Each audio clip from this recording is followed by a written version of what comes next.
All right, welcome everybody. You are looking live here in Northern Virginia, our Fairfax studios of DMV Stream. This is Redskins Relaunch.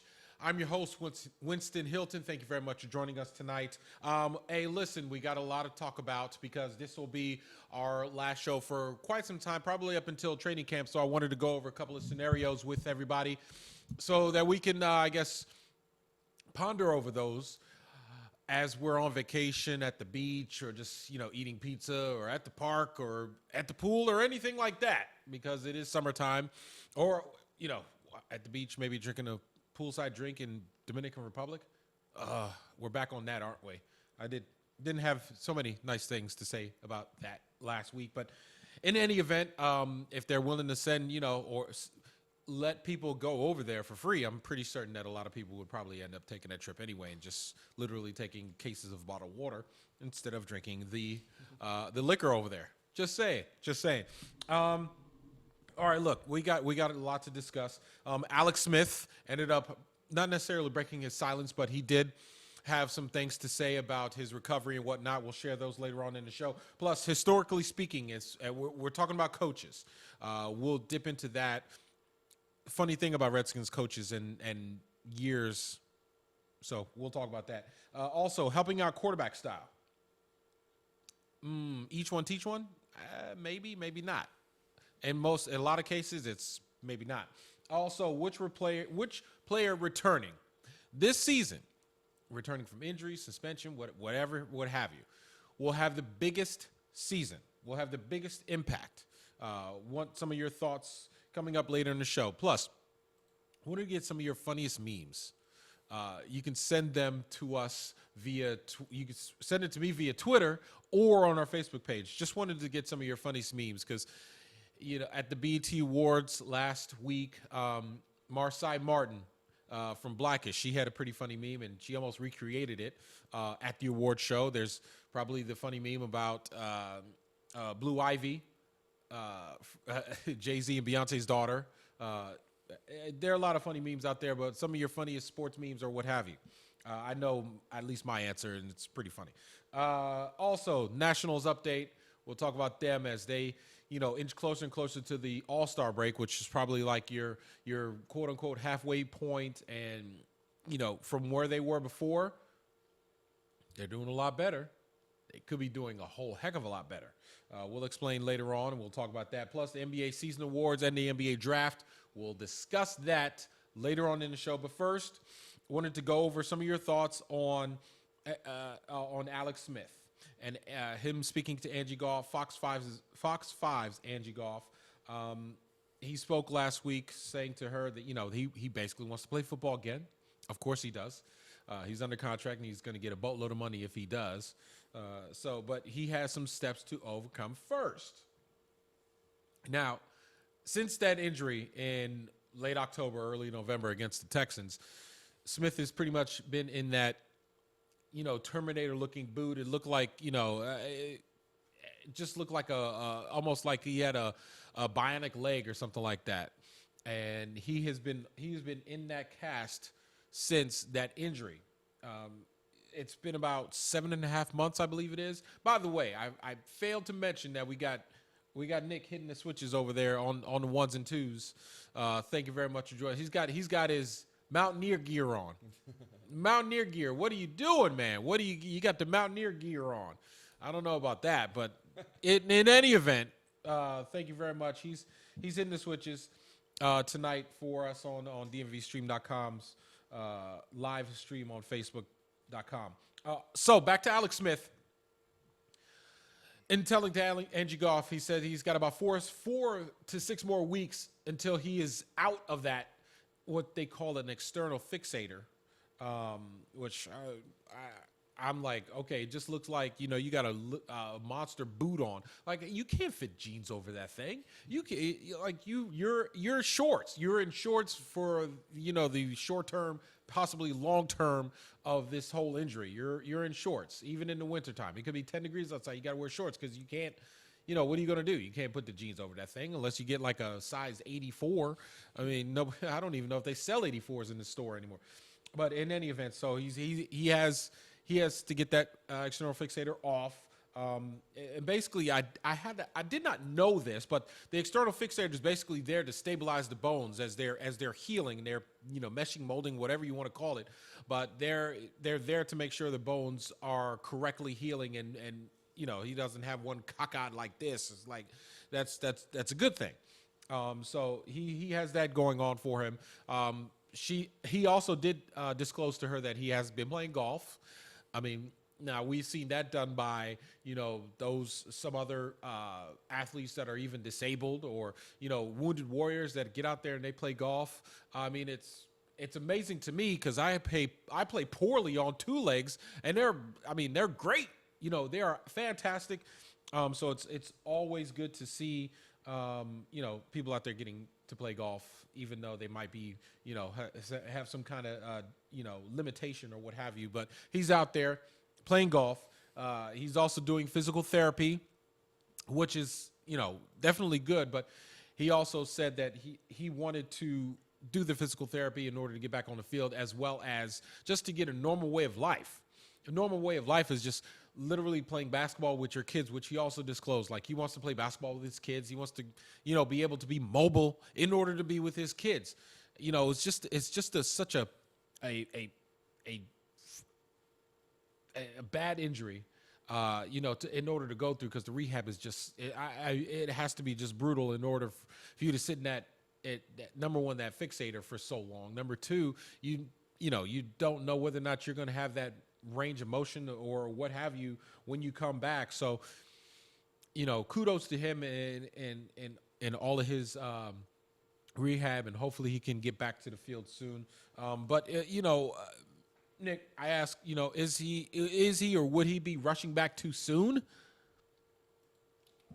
I think just because of the severity of the injury, even after, because we've heard about the stuff with the doctors, it being infected a couple of times, requiring more surgeries, that I think it would just be really too soon for him to come back.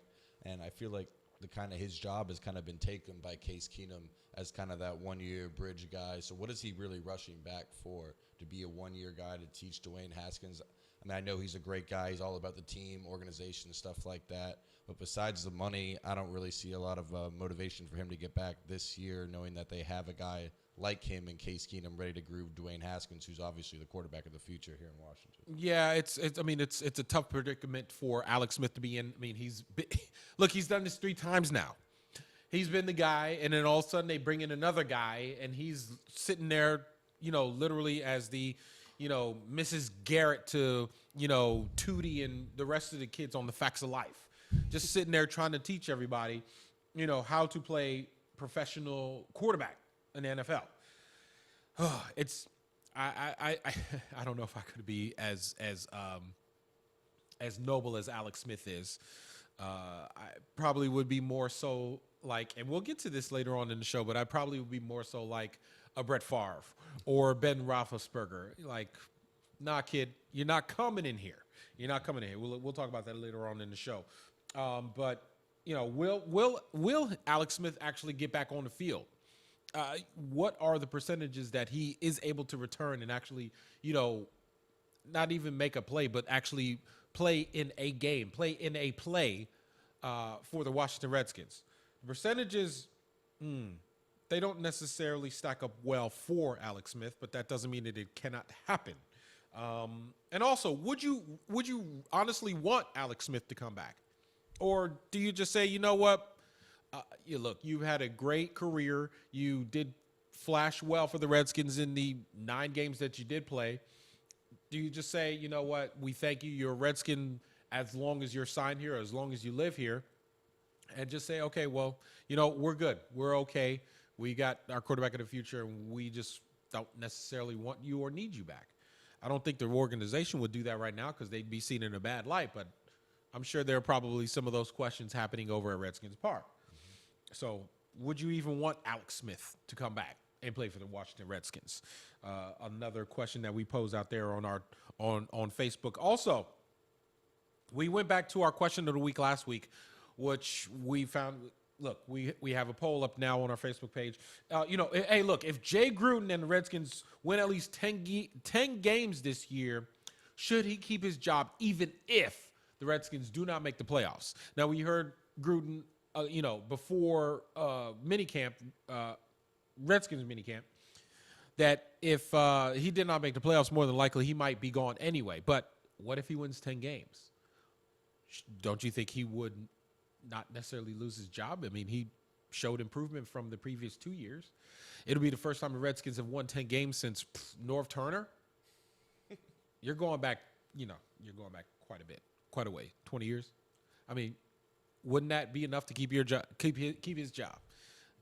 Especially if Haskins ends the season looking good, because that front of that schedule is just brutal. Bingo. That's the key. It could even be 9 or 8 games if Haskins finishes it out strong. Absolutely. If Haskins shows well and he shows improvement, and Jay shows that he, can coach his talent, I don't see why he would not be able to be brought back for the 2020 season. Good gosh. We're already at 2020, which is kind of scary. But speaking of Jay Gruden, look, we had our crack staff. We had to go back into the, Redskins record books and find out how Redskins coaches did entering their 6th and 7th season.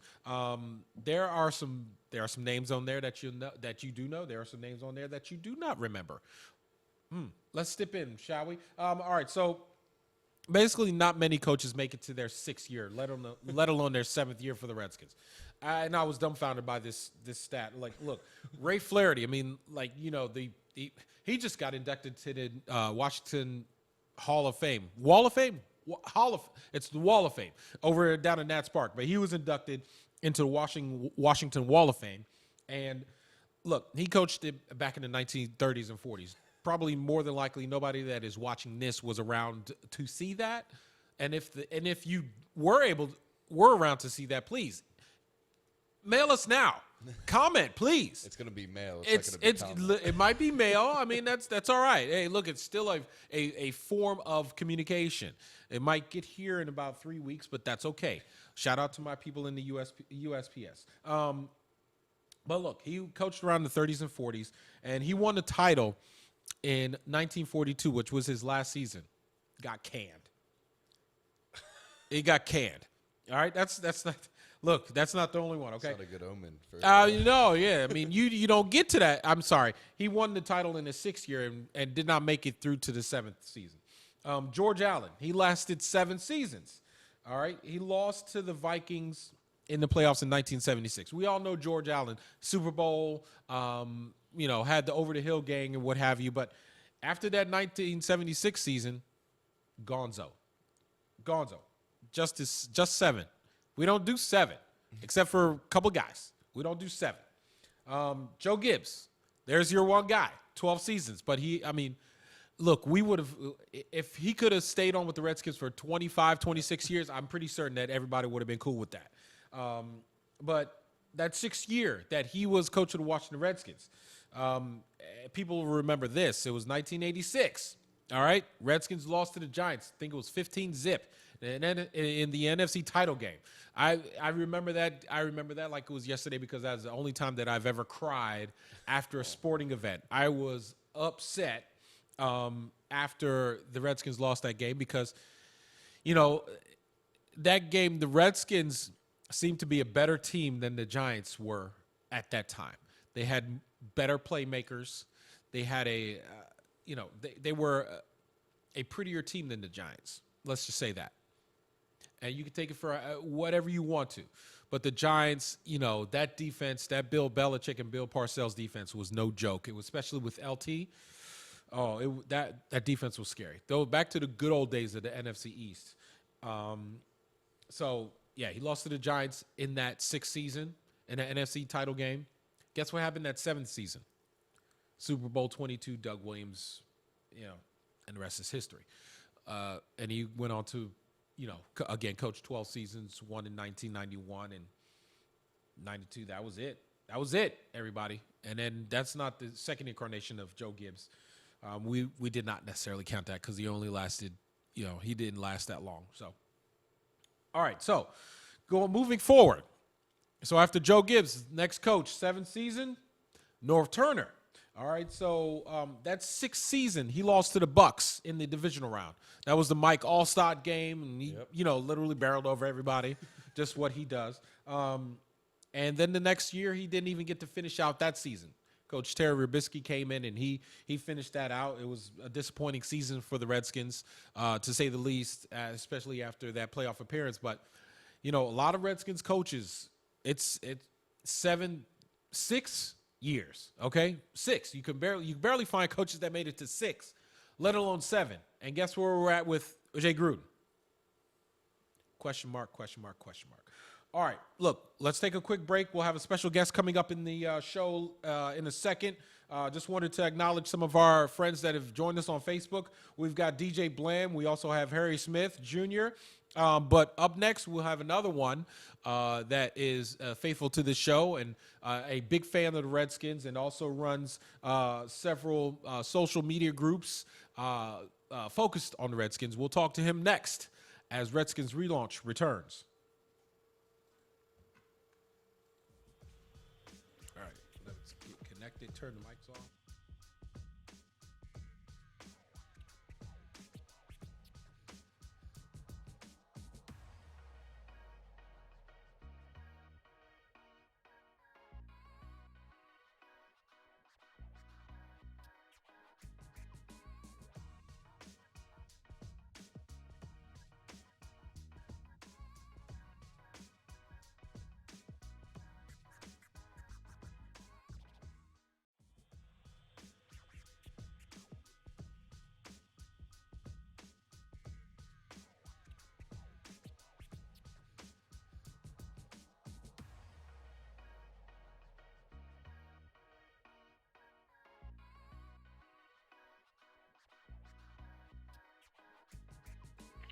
Ten, 9, 8, 7, 6, 5, 4, 3.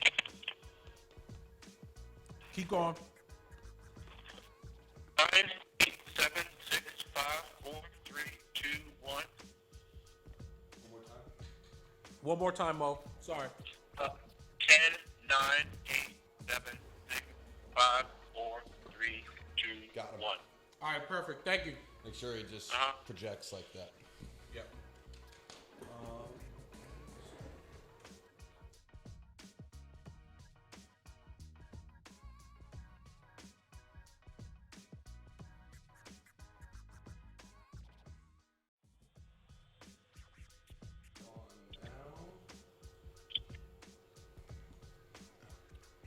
And we are coming to you in 3, 2, 1. All right, welcome back to Redskins Relaunch. I'm your host, Winston Hilton. Thank you again for joining us on this wonderful June evening.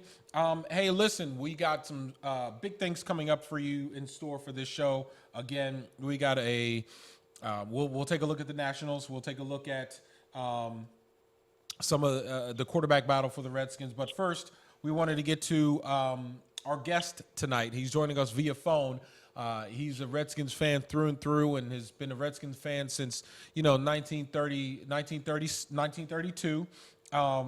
And, he basically started the Redskins tweet team movement.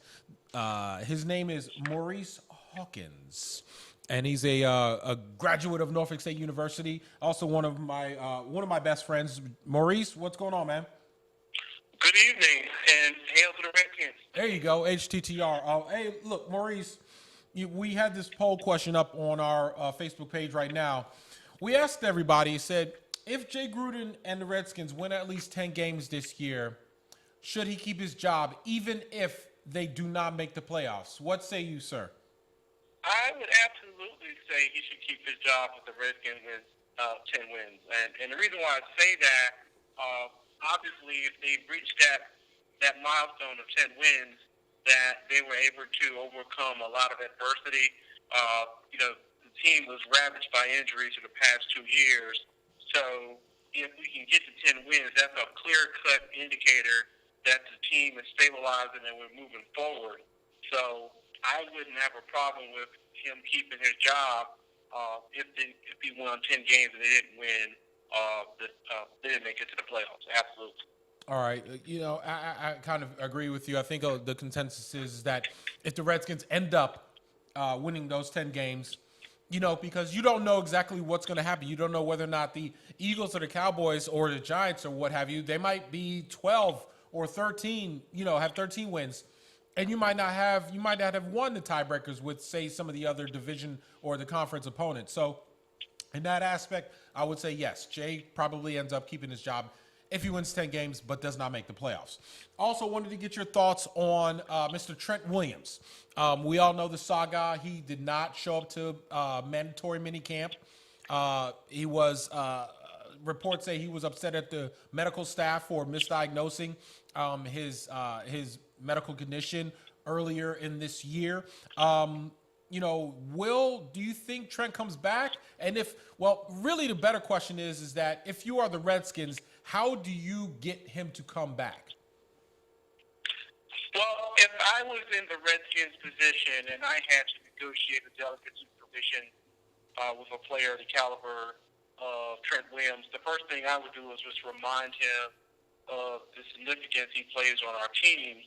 And then the second thing that I would do is I would engage in some advice and consent with Trent and his team as it relates to his concerns with the medical staff and see if we can kind of negotiate some kind of compromise as it relates to how he receives his medical information and then how the Redskins monitor that information. The key thing is we don't know all the facts behind the situation. Trent hasn't revealed from his standpoint what went down, and the Redskins have given their position as well. But I think at the end of the day, injuries are a part of football. Trent has been an extraordinary player for the Redskins, but he has had to battle through a lot of injuries, and there could be some frustration from Trent's point of view with all the injuries that he's gone through. And I think when you are a warrior like Trent, and you have dealt with the amount of injuries that he's dealt with, you may be looking for a reason as to why these things are happening. So he feels as though that he could have received better care, and if he'd gotten that care, that might have prevented some of the injuries from happening to him.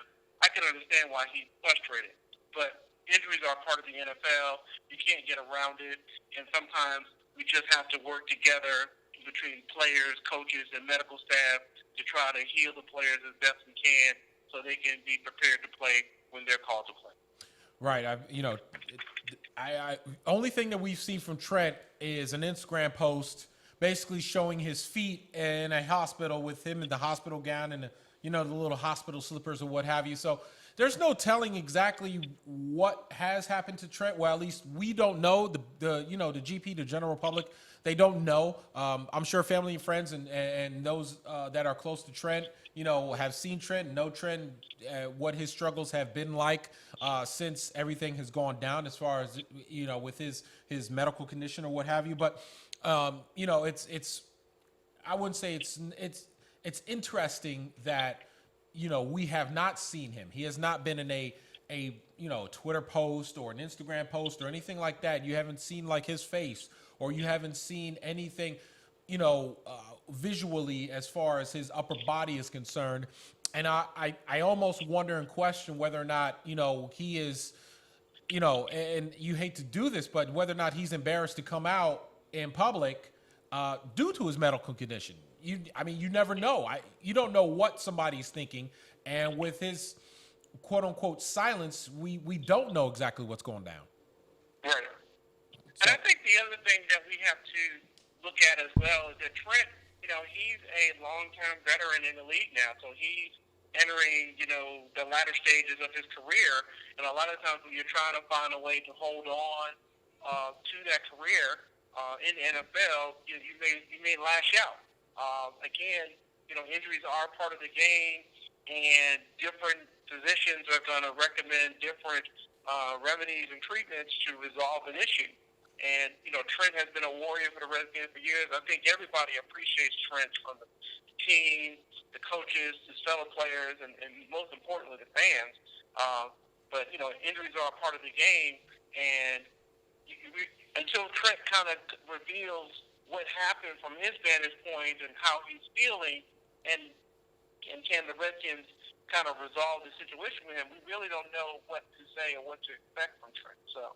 Yeah, that's my thing. Is sort of like you got to we won't know until he actually comes out and says what he means. I mean, there's no other better source than hearing it from the horse's mouth themselves. So hopefully he comes out and hopefully he comes back during training camp and is their day one. That would be optimal for all parties involved.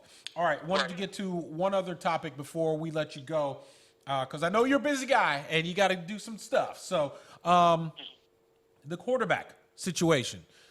Right. Joe Theismann came out earlier this week and said that it would be a disaster if the Redskins ended up going to starting Dwayne Haskins to start the season. Dwayne Haskins, we know. Case Keenum, we know. Colt McCoy, we know. And look, at this point, may the best man win. But Joe does not think that way. What do you think? I think you have to make an evaluation on who the starting quarterback should be based off how they perform on the field. And when I mean on the field, not necessarily in a preseason game, but how are they performing at practice? How are they absorbing the offense? And I think for the Redskins standpoint, I know there's a lot of energy around Haskins starting as soon as possible, but you have to look at Haskins as a long-term investment, right? So if you look at the Redskins, one of the biggest areas of inconsistency that the team has gone through has been in the position of quarterback. Look how long it took the Redskins to get beyond the Robert Griffin III era. So we don't want to mess this situation up with Dwayne Haskins. So I think what I would do is I would allow Case Keenum to start at the beginning of the season, or between Keenum and McCoy, and see how it goes. And then if the Redskins reach to a point where Keenum nor McCoy can lead this team to a winning record, then I would bring Haskins along later on in the season so he can get some valuable experience.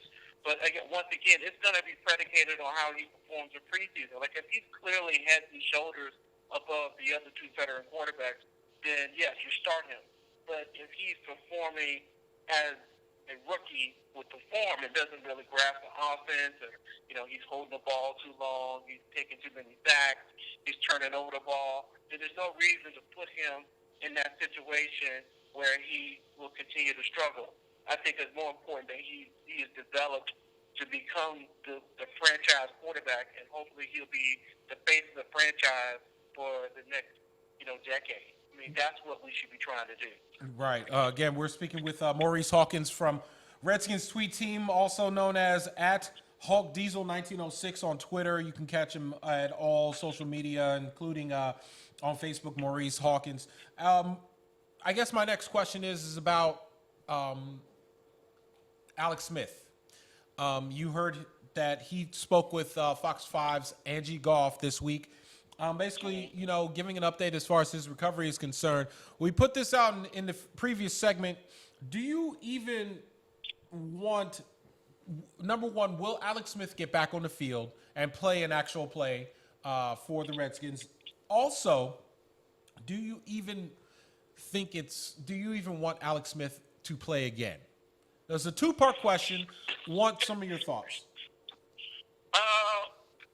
I think that's challenging. I think we have to see what he does in his recovery. He still has a long way to go from the reports I've read and seen on social media. So I think he has to get back to just a certain quality of life where he's walking around normally, and then we can see if he can get himself in football shape and compete for a position in the National Football League. I mean, again, like if he can get on the field and he can compete and show that he can perform at a high level, then I have no problem with him coming back. But the question is, can he? And by the time he gets recovered from his injury, it'll be 2020 at the earliest. Yeah. I mean, so if you look at it like this, if he tries to come back for the Redskins, he's going to be 2020. He's going to be 2 years older than he was when he was injured, and he'll be competing against a guy who would be, in his early 20s, had a full year under the season in Dwayne Haskins. And you may have to compete against Case Keenum and or Colt McCoy. You know, it's not like they're going to keep 4 quarterbacks, so somebody's going to get cut. You got to figure that, you know, Dwayne Haskins is not going to get cut because he's a first-round draft pick, but the cuts would be between Keenum and McCoy if Alex comes back. But, I mean, he has a tough road ahead of him, but, you know, if he wants to put his mind over matter and make it happen, then I wish him the best of luck. Yeah, absolutely. I hope Alex does get back to, look, just a normalcy of life. Able Right. to move, able to walk, run with his kids and what have you. If he is able to play football, that's just icing on the cake for him, and he's able to continue as life as normal, even after such a gruesome injury. Last question before we let you go, Maurice. Look, one question that we also posed was, what Redskins player has the most to prove this season? What player on the team do you think has the most to prove, or player or coach or what have you? Who has the most to prove for the Redskins in 2019? I'm going to say on the offensive side of the ball. I knew you were going to break it down offensive and defensive. Go ahead. Oh yeah, absolutely. I think on the offensive side of the ball, it has to be Josh Doxson. Right. I mean, for all intents and purposes, he simply has not performed at the level that people thought he would perform at when he was drafted. So he definitely needs to have a big season. Now, to his defense, I don't think he received enough targets last year, so we can see how well he could have performed. You know, a lot of times we get into these discussions about players and how they perform, but we got to ask ourselves, is the offense tailored for certain players to be successful? So we got to get him some deep balls. We got to give him some 50-50 opportunities to see how he performs. And then I think on the defensive side of the ball, I'm thinking 2 players. I'm thinking one, it's got to be Josh Norman. There's a lot of people second-guessing Josh Norman, even though I thought he played very well last year. He got some turnovers last year. But I definitely think Josh Norman is a player that needs to really establish himself once again as a dominant cornerback. And then I think Mason Foster. I think Mason Foster had a lot of off-the-field things that bothered a lot of fans. And I think that, you know, he's like the quiet man on the team. But he's like the workman. He's going to get the job done. So I hope he has a big season. So I would say, and I think definitely Greg Manufsky, he definitely needs to do a good job with the defense this year. So I think those are the people that need to have a really good year in 2019. All right, Maurice Hawkins of Redskins tweet team. Probably one of the biggest fans that I know, other than, you know, some of your other friends and family on Redskins tweet team.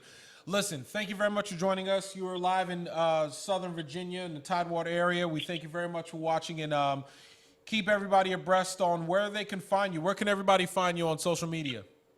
Okay, well, if you're on Twitter, you can follow me at HawkDiesel1906. Also, you can use the hashtag Redskins tweet team. You'll see a lot of my Redskins tweets on there.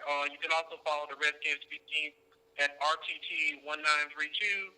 On Instagram, you can follow me at HawkDiesel1906 as well. And then, of course, on Facebook, you can find me at Maurice Hawkins. So it's an honor and pleasure to be on your show, and thank you for your questions. And as always, hail to the Redskins. Stop it! You're always more than welcome to come on the show. Just we want some perspective on this show, whether it be from a journalist, a fan. We welcome all sorts of perspectives and opinions here. This is about a conversation having about a team that a lot of people are fans of and that a lot of people love. So we are more than welcome to have you. Thank you very much, and I will speak with you soon. Okay. Thank you so much. All right, no problem. That, my friends, was Maurice Hawkins of Redskins tweet team fame.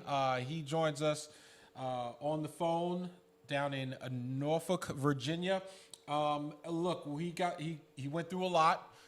We talked about Trent. We talked about Alex Smith. We talked about Jay Gruden, as a matter of fact. So, you know, it remains to be seen exactly what 2019 holds. But one thing we do know is that the Redskins have had a great offseason, and that the Redskins are going to be coached by Jay Gruden, and that they're not going to be on Hard Knocks, which is fantastic. Hey, look, we got to take a break. We'll be right back. We'll get into more of which player returning will have the biggest impact this season. You got a couple of players that are returning from suspension, injury, or what have you.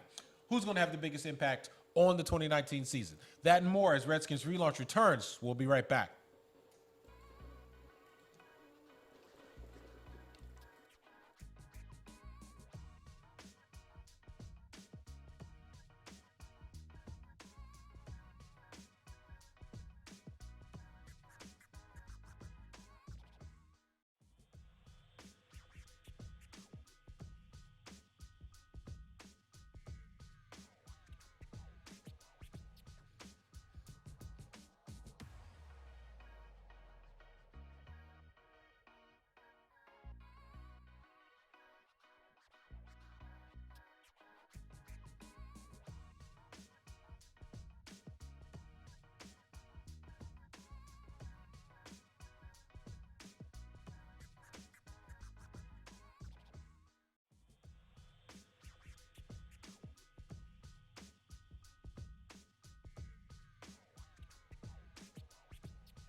All right, welcome back to Redskins Relaunch. I'm your host, Winston Hilton. Thank you very much for joining us tonight.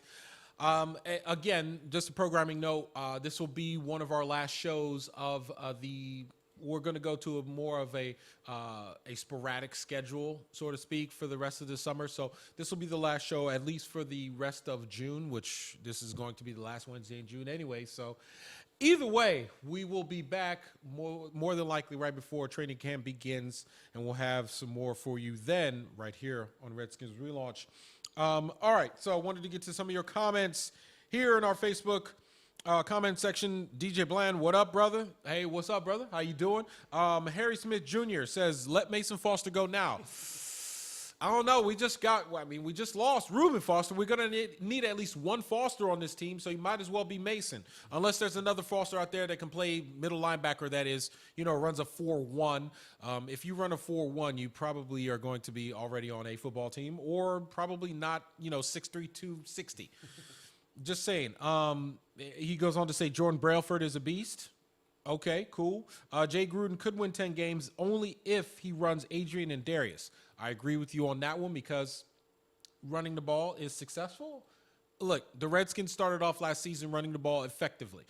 If Adrian Peterson got over 100 yards in the game, the Redskins normally won.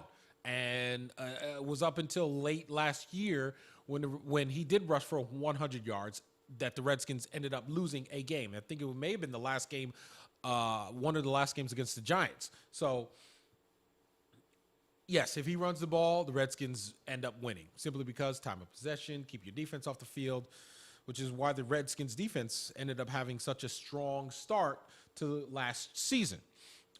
So with the run game, let's shift to a position that is reliant and dependent on the run game, which would be the quarterbacks. Okay, you're talking about at this point the two healthy quarterbacks that you have, which is Case Keenum and Dwayne Haskins. This is not a situation where Keenum was brought in to groom Haskins. Keenum is more or less a stopgap until, Haskins is ready or until Alex Smith is healthy. That could be quite a long way away. But, when asked about it during minicamp, Case was asked, are you just basically a spot holder until Dwayne is ready? This question has come up with quarterbacks, and generally athletes, especially older athletes with younger athletes right behind them in the depth chart. You figure that, especially a quarterback, you don't want somebody behind you to come in, especially a younger guy. I mean, take, for instance, like Aaron Rodgers and Brett Favre. Brett Favre, do you think he was very nice to Aaron Rodgers when he joined the Packers when he was drafted? No. And he came out as much and said so. He was not about grooming the next guy. He was about finishing out his career winning games, which is the same thing that Case said to the media over the minicamp. He said, it's not my job to judge how he's doing. I judge myself. And like I said, speaking of Case Keenum, He's very hard on himself to do good things, and he says there's still room to improve. I mean, it's gone around quite a bit. I mean, look at what's going on in Denver right now. You have the Broncos trade for Joe Flacco. Okay, so when you make that trade, he's coming in thinking, I'm going to be the one guy. I'm not going to have, crazy competition with anybody because they've already spent such and such assets on me, as well as also paying me such a high amount of cash money millionaires. So, then the Broncos go out and draft Drew Lock.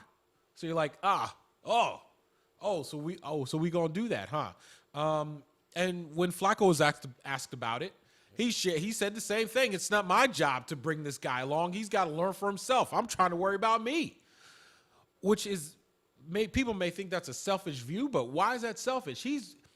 If you are a competitor and you want to be on the field and you think you have those skills, especially as a competitor, you have those skills. Why would you ever say or think that you're supposed to be there in order to groom somebody else to take your job? Think about that for a minute. Put yourself in those shoes.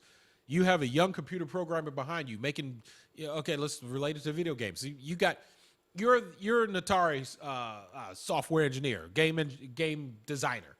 You already have Pac-Man. You're like, yeah, this is great. This is all good. I've been working this thing for quite a long time. And then the other guy comes along. He's got Super Mario.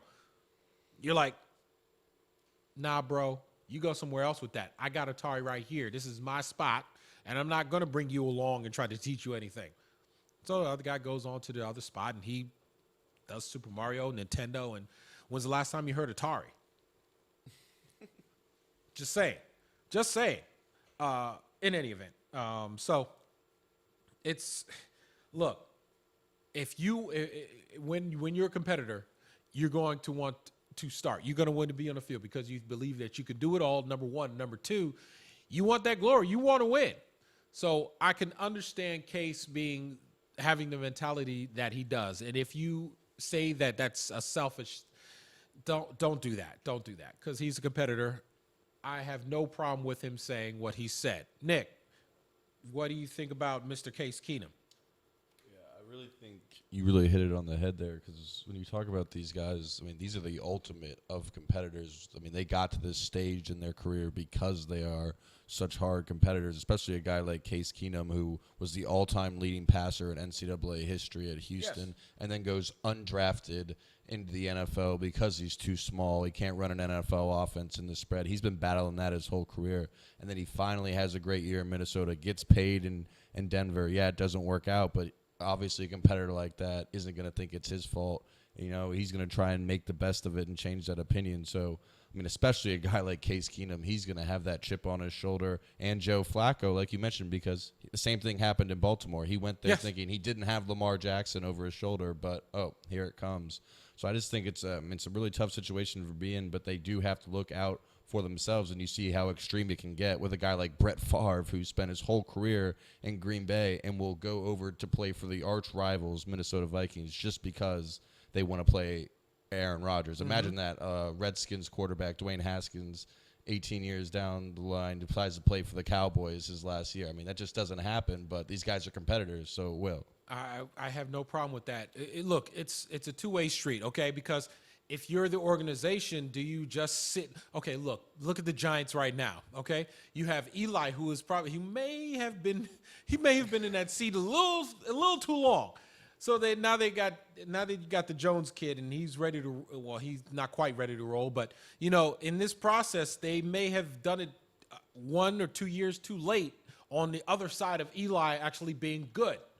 Now, mind you, he still comes in and sweeps the Redskins every other year. So it's sort of like, at that point, how could we talk? Okay, because he comes in and it's almost like it's 2006 again for Eli. It's like he loves FedEx Field. Yeah, he loves playing the Redskins. There's some quarterbacks that just like teams, sort of like Freddie Freeman in the Braves against the Nationals. He loves to play against the Nationals. He's batting like 8,000 against the Nationals. The same thing could be said for Ben Roethlisberger and the other kid that the Steelers drafted. He's no big sister, big brother. He's not going to bring them along, each one teach one. He's not going to grab their hand and babysit them. At this point, and it's just a harsh stance. At this point, you're a professional athlete. If you can't get it, you can't get it. Point blank, period. So it's funny to me to see some of the some of the backlash to some of these quarterbacks that are yes, they're veteran quarterbacks. All they're trying to do is they're just trying to play as well. Who says that this young rookie is the hot shot coming in and he's the best thing since sliced bread? Now, mind you, you do have some of those instances, those cases like Patrick Mahomes, like eventually Aaron Rodgers. But at some point, those guys, they sat. So to Joe Theismann's point about Dwayne Haskins sitting a year, if he is the right guy for the job, if Dwayne is the right guy for the job this year, better than Case Keenum, do you still throw him out there to the Wolves with that hard first 5-game schedule? Eagles, Cowboys, Patriots. Do you throw him out there to those Wolves? I don't know. But if he's head and shoulders above Case Keenum, you almost have to end up starting him. And at that point, yeah, Case would probably be upset like he is now. I don't want that question. Are you grooming the other guy? No, I'm trying to play myself. I am trying to start. I was brought here to be the starting quarterback. I was not here to be the groomer. I was here to be the starting quarterback. He's getting paid starting quarterback money. Paid starting quarterback. Yes, he is getting paid starting quarterback money by the Redskins and the Broncos. Yeah. Thank you, Denver. It's a good deal. Yeah, it's exactly. Good problem to have. All right, so posed this question earlier on Facebook. One of some of your comments. Okay, which player returning to the Redskins this season will have the biggest impact on the 2019 year? Okay, you have a couple of players that are returning from injury or suspension or what have you that were with the Redskins last year that did not play a significant chunk of the season. What players will have the biggest season in 2019? I wanted to share a couple of my thoughts. Please share yours on the Facebook page right now or on Twitter. You can hit me up at Sports Talk NC8. By all means, do that. Boom, right there, right now. Go ahead. It's right there. Okay, so starting off on the defense, let's go with Monte Nicholson. Okay, he went through last season as the starter. Ended up getting dinged up a little bit. Then the Redskins made a move for Clinton Dixon. You never saw Monte Nicholson again, especially after the One Loudon incident.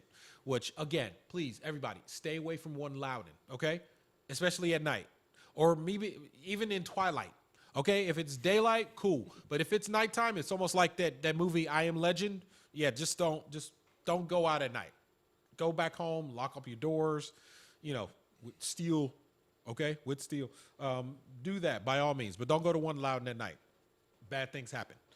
So Monte Nicholson, he may be one of the guys that will have a big impact this season.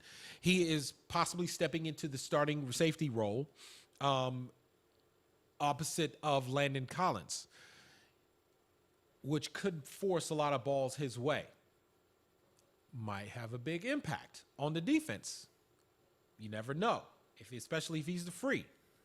We will see. Also on the defense, how about Quentin Dunbar? Now, mind you, he didn't take part in a lot of the drills during OTAs and minicamp as he's coming back from injury with his leg, but he also could have a big year, depending on what Josh Norman does on that side.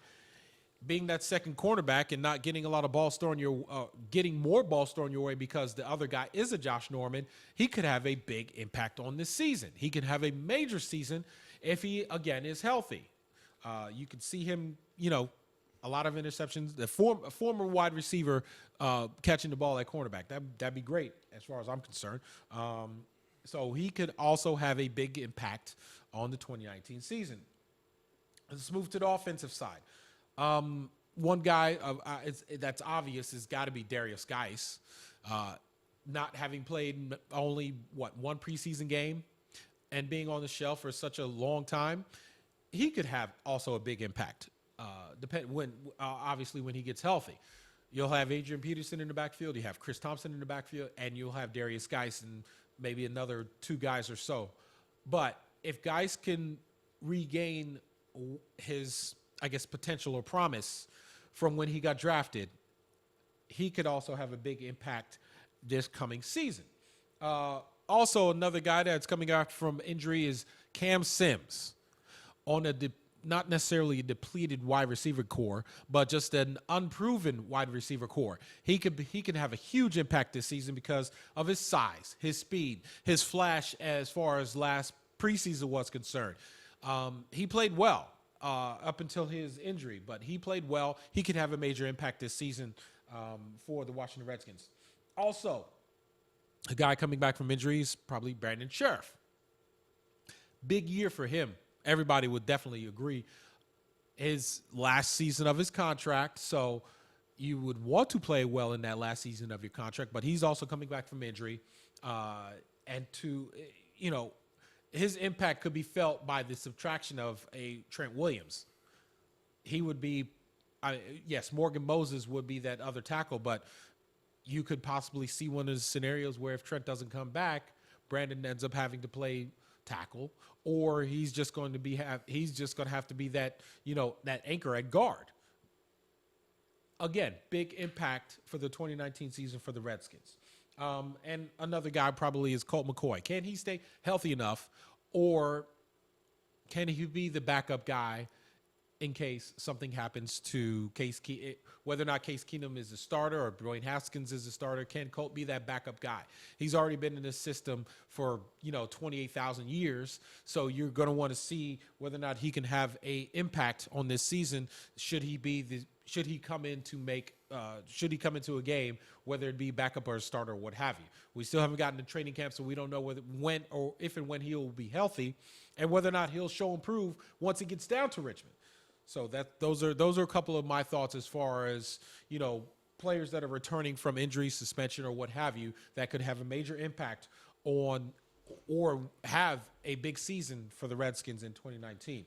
All right, we're running short on time. Let's see some more of your comments. Again, Harry Smith is in the house saying that Jordan Brailford is a beast. Well, thank you very much. I believe he is as well. To some of my other compadres that are watching, thank you, Scott Jackson of ESPN 980 fame, for watching. Miguel Lloyd, Levon Foreman, thank you guys for watching so much. I really appreciate it. We're going to take a quick break. Want to get more of your comments on our Facebook question.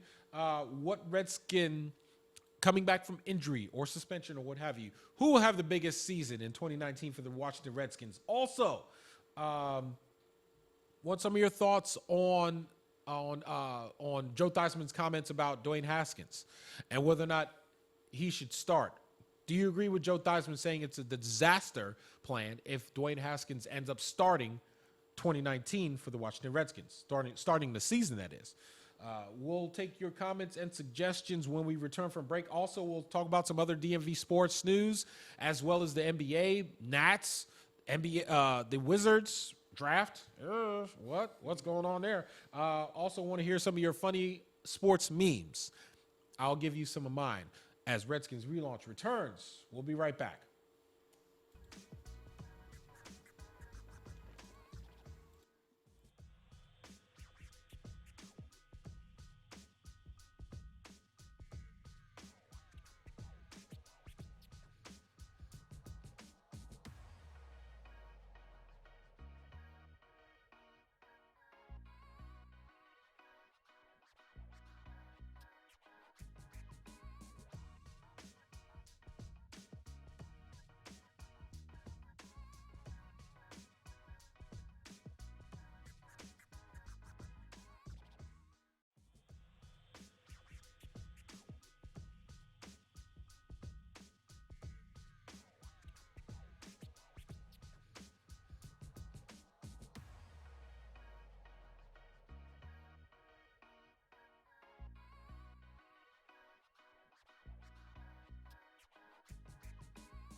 DMVSTREAM.COM studios in Northern Virginia. Thank you very much for joining us tonight.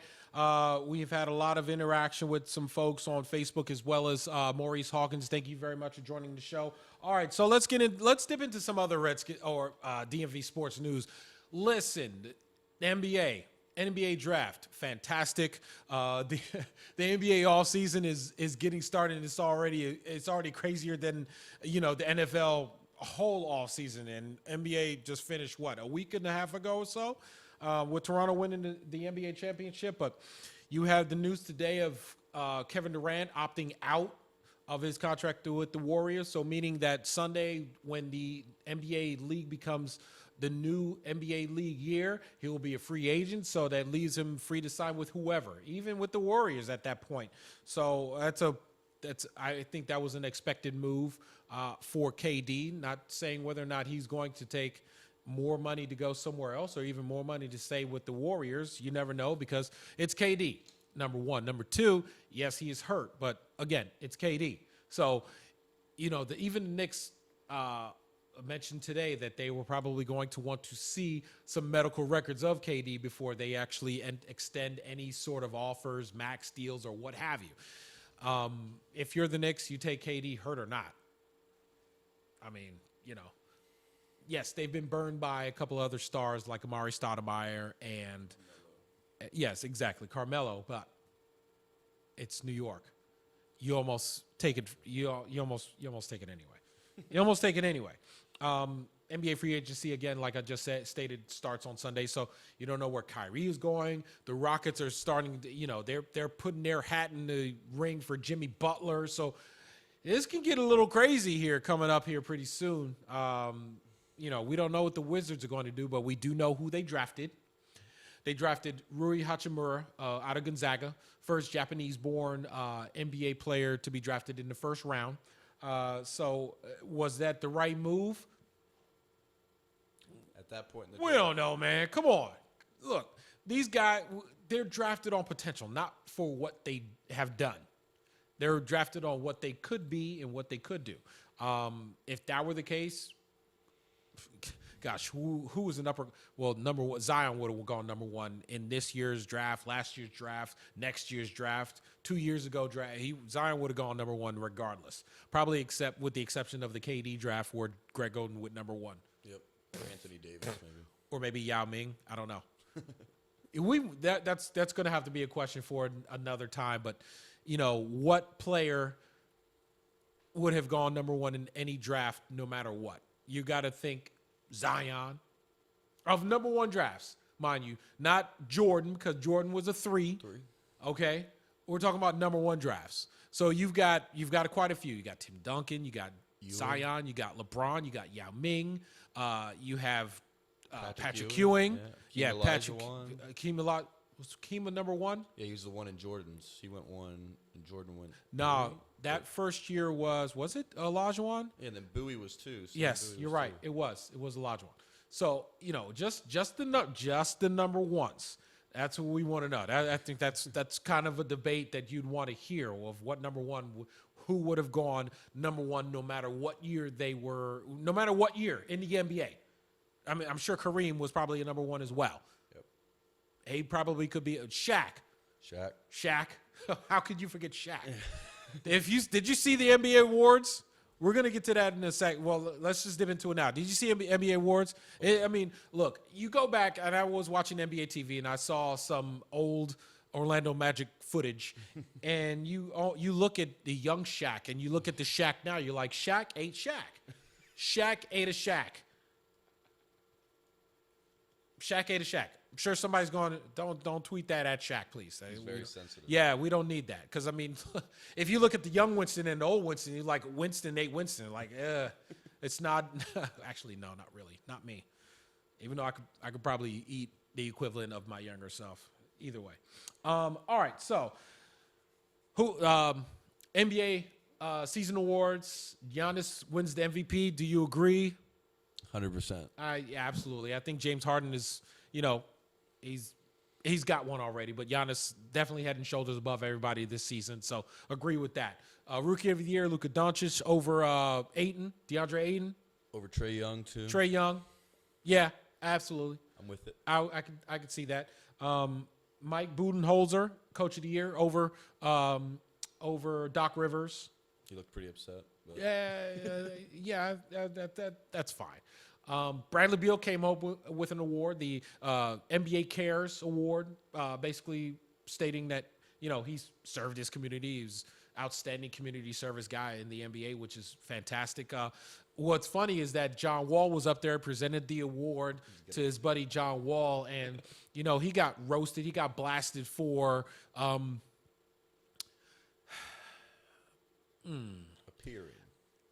Yeah, not even appearing, but John got blasted for I don't know what you want to call it, but I guess you can almost call it slurring his words and not quite enunciating all of the words that may have been in teleprompter. Look, we don't know what was going on in John Wall's head at that NBA season award ceremony and presentation. We do know that he had glasses on. We don't know how far the teleprompter was away, so maybe he couldn't see, especially with sunglasses on inside. We don't know. But yes, he got blasted for that, and maybe he could have gotten a little emotional because that's his boy coming up to get the award. We don't know, but yes, he did get blasted. Several times. Casa Permanente. Look, man, I'm not going to fault him for that because John Wall kicks butt in the community here in DC. So I'm not going to talk bad about John. He does his thing off the court, whether it be in community service or at the club. Doesn't matter. Doesn't matter. Okay. Fair point. I mean, he's a good dude. And anybody says anything different. Now, mind you, on the court, that's a different story. Whether it be on an NBA in the game or in practice, it's a different story.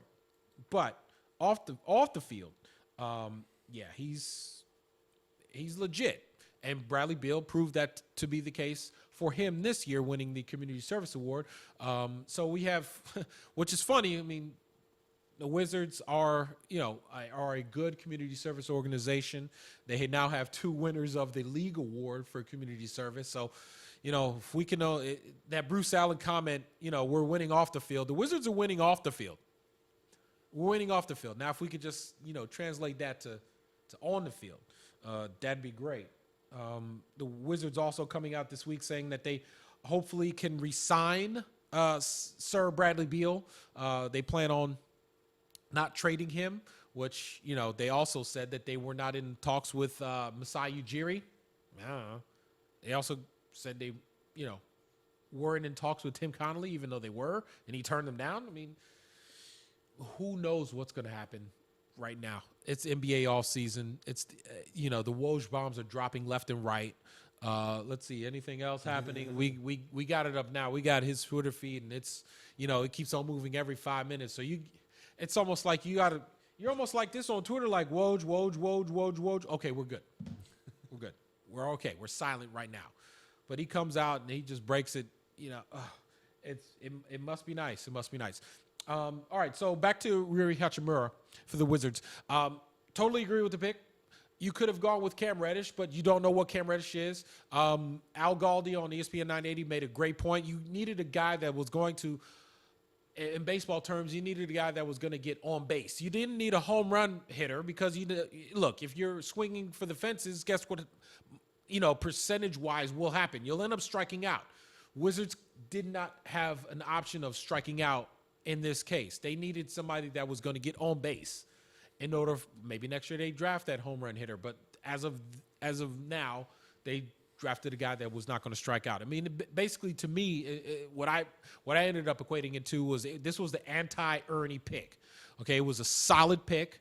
It wasn't, the guy that, we like a guy with a lot of potential. No, it was an anti-Ernie pick. You drafted Oubre for potential. You drafted Troy Brown for potential. And guess what has happened to both of them? One plays for the Phoenix Suns. Well, he doesn't quite play for the Phoenix Suns because the Suns did not extend a qualifying offer they did to today. him.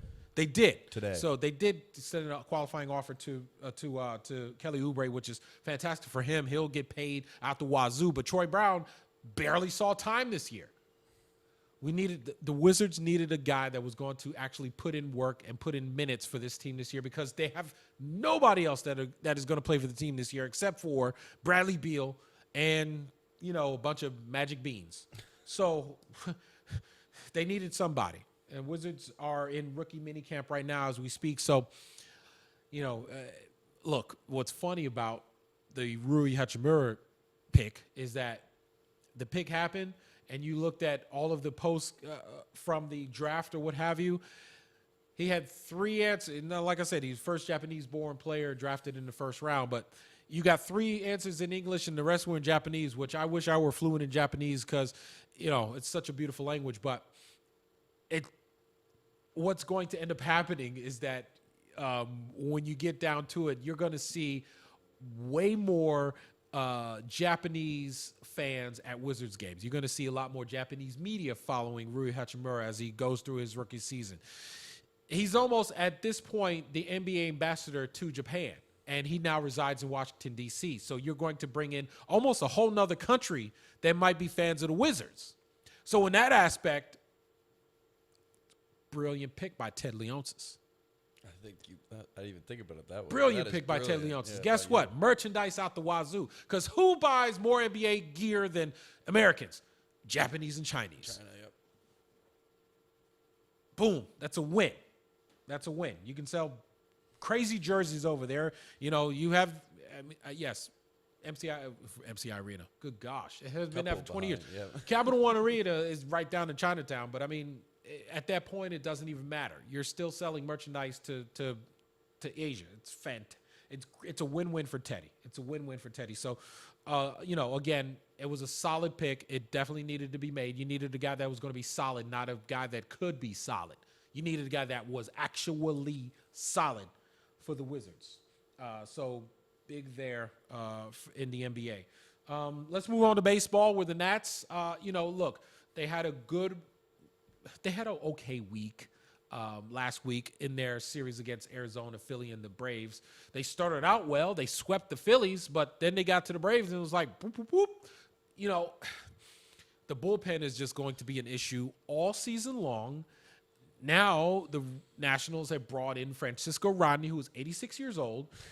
He's now, he's the oldest active pitcher. Oldest active major league player in the bigs right now.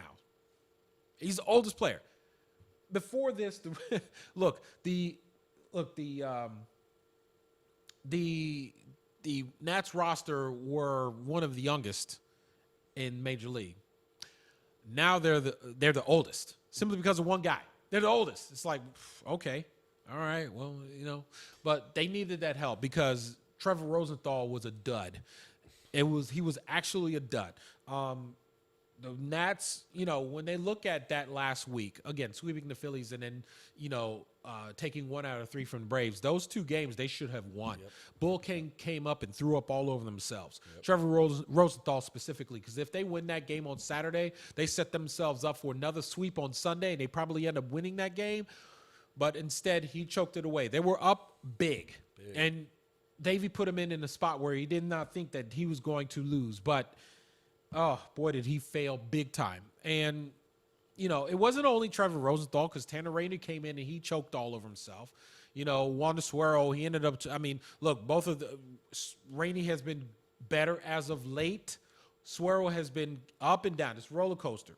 So, it's just going to be an issue. Hopefully Rodney can come in and solidify that setup role for Sean Doolittle. But, when the Nationals look back on the year, when they get to August, they're going to look at that week like, man, we should have won at least 2 of those 3 from the Braves.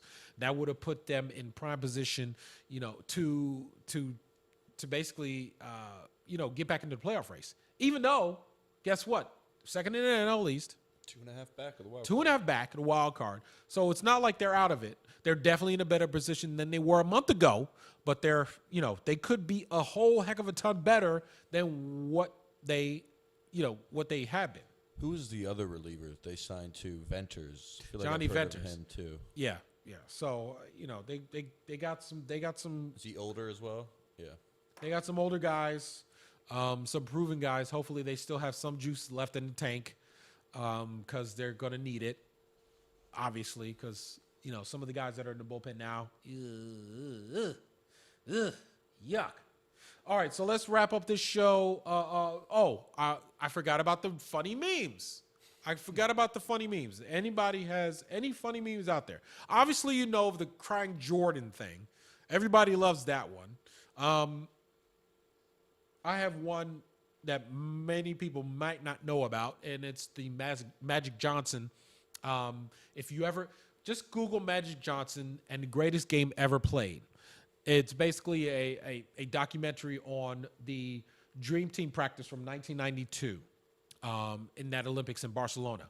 And it was a case where everybody, Jordan, Magic, Bird, Barkley, Ewing, Karl Malone, everybody, they were all on the court. They were all practicing against each other. And probably the competition was fiercer than the actual tournament of the games that they were playing against Angola, Nigeria, and this, that, and the other. The competition was so fierce that their trash talking was so fierce. Magic in his line, they were, like I said, they were all talking trash. Like, you ain't nothing, Barkley. You ain't nothing, Barkley. And Magic comes down. And so, I had to come down. I had to go, hee. So, some of those funny memes. I want to know some of your funniest memes, okay? Look, you got a Redskins tweet team. DMV Stream fans, Redskins Nation, Redskins fans, want to know some of your funniest memes? Send them to us, okay? You can get at me at Sports Talk NC8. Want to know some of your funniest memes? If you want to put, what another one is? The Damon Lillard photo from this past playoffs, where he's just like, everybody's hugging him. He's like, I can't even do it right on camera, but he's basically like this. I mean, classic memes. You got another one, Patrick Ewing. You shoot that shot? Yeah. What kind of shot is that? I mean, funny. I want some of your funniest memes that are out there right now. Send them to me. You can get at us on DMVSTREAM.com or hit us up on Facebook or on Twitter or what have you. So some of your funniest memes. We got a while to compile those, and we'll bring you some of those later on as we get closer to the training camp as well as the Redskins season. All right, with that said, again, we're going to go on a little bit of a hiatus, a little bit of a break. We'll get to you. We'll be back. We'll make sure we publicize when we are coming back as far as our next broadcast is concerned. But we want to make sure that everybody has a safe and happy summer. Stay off those roads. Don't text and drive. If you do happen to have, a drink of fruit punch or what have you, make sure you Uber, Lyft, or whatever. Just everybody be safe out there because, look, this 2019 season is going to be a big one for the Redskins. We want to make sure everybody's there to actually see the season. So, with that said, Nick the Quick on the switches over there on the ones and twos. Thank you very much. Anything else left to say as far as the Redskins are concerned? For me and the Redskins, it's wait and see mode. I think it's one of the more exciting seasons we've had in a while. Definitely for me since Robert Griffin III and that whole year, I was never too excited on Kirk Cousins or any of those other guys. So this is really just really a good beginning of a new era, hopefully, and you really have to be excited at him being a local guy and everything. It's just really good. Yeah, I think we are in the midst of hopefully a sea change for the Redskins, a turn of the corner per se, where you hope that, we were here before, but I think we've learned Redskins fans and Redskins management and, that Redskins Nation, I think everybody has learned from what happened before in 2012. So now we have learned from that experience and are ready to move forward in a more diligent and intelligent, informed fashion as far as this team is concerned and bringing along players, coaches, and what have you. All right. Colvin Underwood joining in. Thank you very much for chiming in, buddy. Glad to see you. Colvin making his radio debut with the Travis Thomas Experience. So many lives intertwined. It's like it literally is the 6 degrees of Kevin Bacon. You've heard of that game, right? Oh gosh. Who's Kevin Bacon? Oh gosh, stop playing. Stop. No, really? Oh.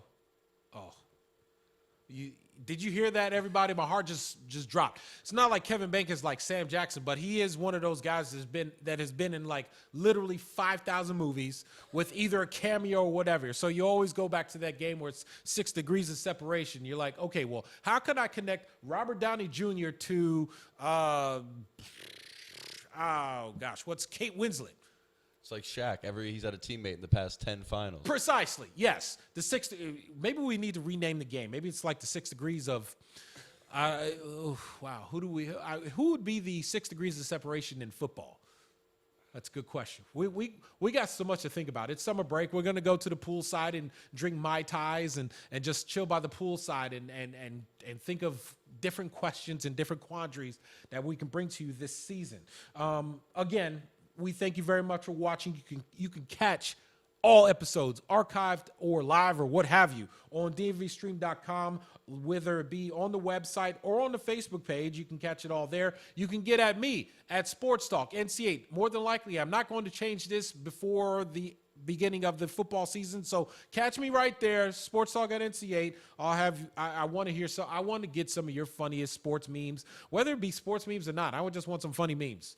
I need to build my library. I know somebody who's always good at sports memes is Liz Robbins. Yeah, she's awesome. Go follow her on Twitter as well. So with that said, we're going to take a little bit of a hiatus. We want to see you back here in July. We're going to discuss training camp, pre-training camp. We want to get some of your thoughts going into it. What are you looking for as far as training camp is concerned? What are your expectations as far as training camp is concerned? We want to hear the answer to some of those questions when we return off of our hiatus. So for Nick, for Maurice Hawkins, thank you very much for joining us. For all of the drinks, all of the fantastic Starbucks drinks, we thank you very much for all the good water, because water is all good and water's free. So again, we'd like to thank you very much for watching and tuning in. We'll see you here the next time on Redskins Relaunch. I'm your host, Winston Hilton. Thank you very much, and we'll see you again next time.